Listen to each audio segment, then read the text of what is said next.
Hello everyone and welcome to today's tutorial on how to use Tinkercad Arduino Simulator.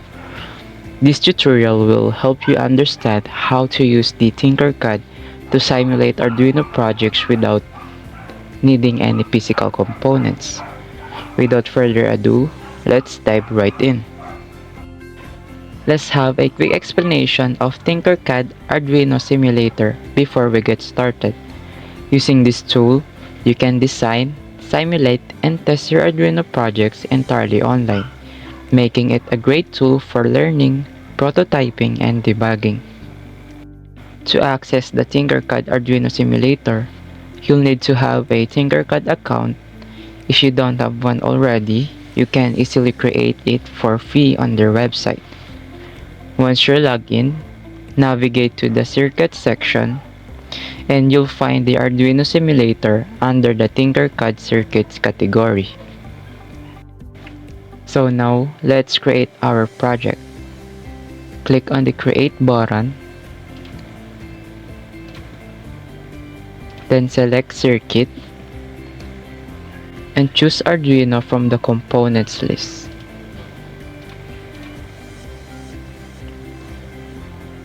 You'll see the Arduino board appear on the work plane. Now let's add some components to our project.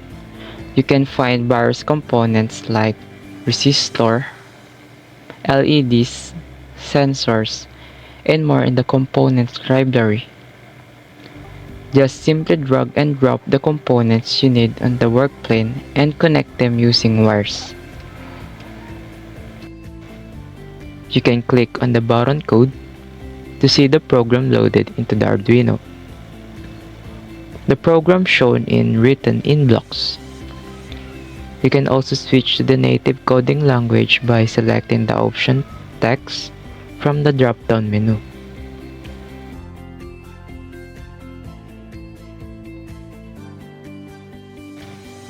You will see a warning like shown here. Just click Continue to proceed. You can adapt the code for the blinking LED by adjusting the timers. Note that the output is sent to the pin 13 of the Arduino. When you simulate the program, you should see the onboard LED blink.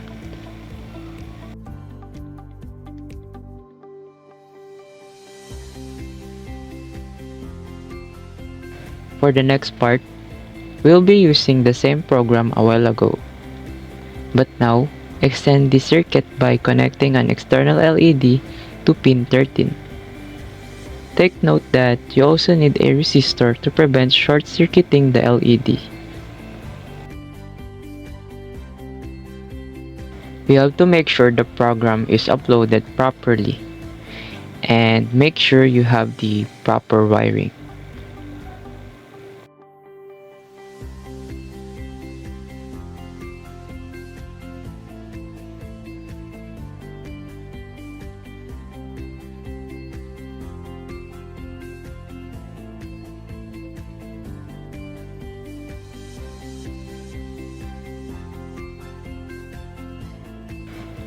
Once you're satisfied with your project, you can save it to your Tinkercad account and access it anytime. You can also share your projects with others by generating a shareable link or embedding them on websites or blogs.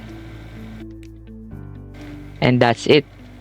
You have now learned how to use Tinkercad Arduino Simulator to create, simulate, and test Arduino projects online.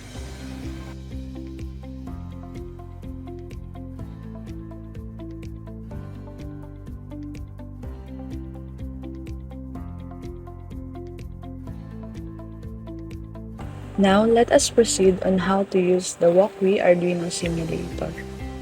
So first, just type on our browser the https://walkway.com and we will be directed on the main page of the Walkway. On the Simulate with Walkway Online, just select Arduino and start from scratch. Select the Arduino Uno. So on this video, we will show you how Arduino Uno will make our LED blinking. So after clicking Arduino Uno, we will now here on the project window. You can see here our Arduino Uno board and the space for our code. So to start our project, click the Add button and select LED. We can drop and drag the LED using our mouse. Then after we place the LED, we can also add the resistor that we will use. Because as we all know, resistor is needed to limit the current. So without the resistor, the LED may burn out due to heating. So we need resistor. So just click on it so we can rotate it and move to the desired position. So after we place the two components, the LED and the resistor, we can go to diagram.json, and in here we can change the value of the resistor. But just take note that in Walkwe Arduino simulator, the analog simulation is not done, so the resistor is basically for representation only, and the value doesn't matter. So as we can see, from 1k ohms, we change it to 560. So after that, we can now proceed to the wirings or connection of the wires. So let us connect the anode part of the LED to one of the pin of the resistor. And we will connect the other side of the resistor to the port 8 of our Arduino Uno. Next is the cathode part of the LED. We will connect it on the ground of the Arduino Uno. We can click and drag for better positioning. So after we connect it, if you are not satisfied with the color of wires, we can also change it on the diagram.json.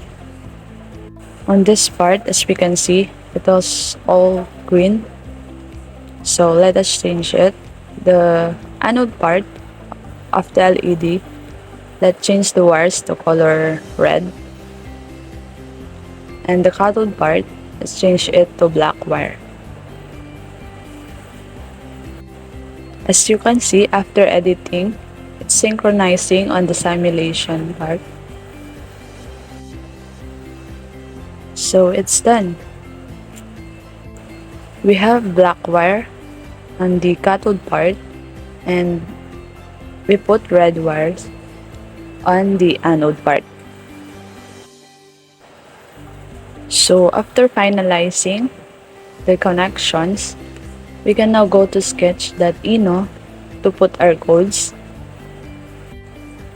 So we will just put here the sample code that is given. And these codes will make the LED blink, as we will see later. So just type the code.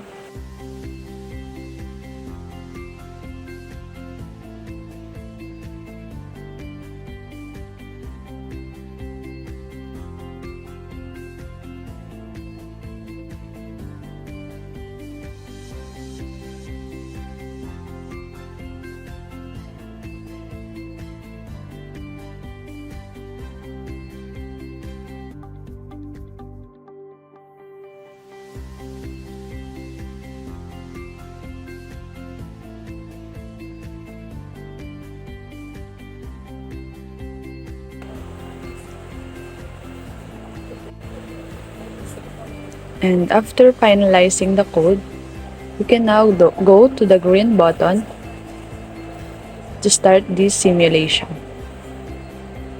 So yeah, that's it. As we can see, the LED is blinking. It indicates that the connections were right, and also the codes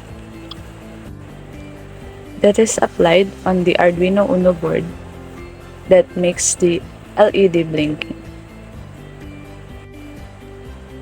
So that's it. That's how we use Walkway Arduino Simulator.